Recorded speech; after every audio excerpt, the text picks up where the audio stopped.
on effort and intensity, in which we'll be going over such important topics as relative effort, RPE, RIR, failure, and a number of intensity tactics. And I'm Brian Krall, your fitness instructor and personal trainer from Be Your Best Body Personal Training and True Life Development, Holistic Personal Development. And today, I am going to be teaching you the secrets of how to be more hardcore by making your training more brutal through raising the effort and intensity of your training. And I just want to clarify first that when I talk about intensity today, I'm not referring to loading, as many people will use the term intensity to refer to the load. But of course, it doesn't just refer to load. It can also refer to things such as the effort and just how hard you are training, such as with high intensity interval training. So today I'm going to be teaching you a very different and uncommon way of doing progressive overload that is oftentimes not taught. And that is how to do progressive overload with effort and intensity and make your training harder and harder and harder over time so that it will stimulate more and more and more growth over time.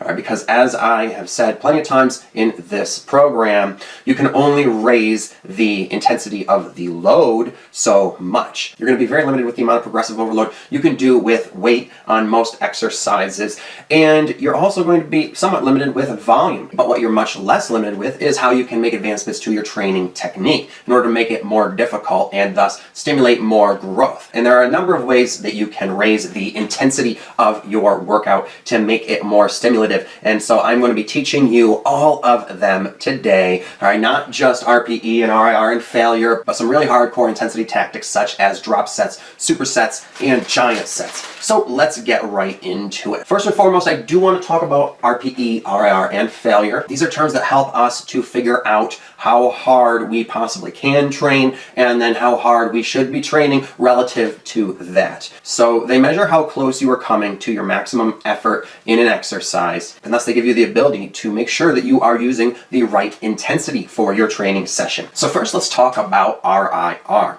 RIR is an acronym which stands for reps in reserve. This means how many repetitions you feel you have left in you at the end of a set that you could have done before hitting failure. So if you did 10 reps but feel you could have done 12 before not being able to go on any further, then that would be 2 reps in reserve, or 2 RIR. And it's worthy of noting that I'm using that example because it is a good one, and 2 is actually the ideal RIR for general training purposes because that has the best stimulus to fatigue ratio. So what you will find is that the closer to 0 RIR, or failure, that you are training, the more stimulus it causes, but it also will cause exponential fatigue to that, okay? And then also anything less than 4 RIR will be too low of a relative effort and not training with enough intensity to produce enough stimulus to really be giving you good hypertrophy gains. All right, that's what we would say in volume terms to be, below your minimum effective volume. So 2 reps in reserve, give or take 1, is really a good sweet spot there for most people. Now, while training closer to failure and doing 1 or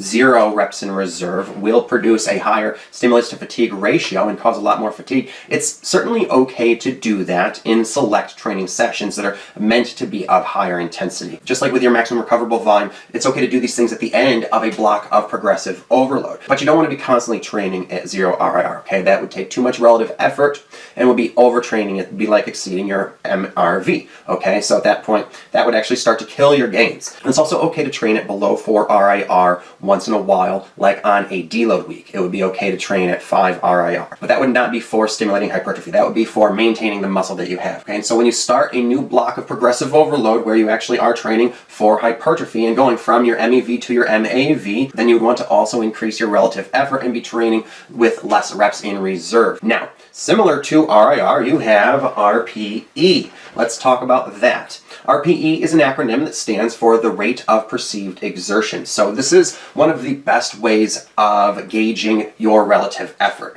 All right, it basically means how much effort you have put into your set that is measured on a scale of 1 to 10. And like your RIR, it measures how many reps you have left in the tank and is basically based on your RIR and is the reverse of it. But unlike RIR, the RPE is the measure of how many reps you did out of the number of reps you could have done. So 10 being the highest number, that would be like doing a set with 0 reps in reserve, doing all of the reps you possibly could have. But if you had left 2 reps in reserve, that would be an 8 RPE. And you can even go beyond failure and do a 10 plus RPE when you are doing special types of training that we're going to get to later.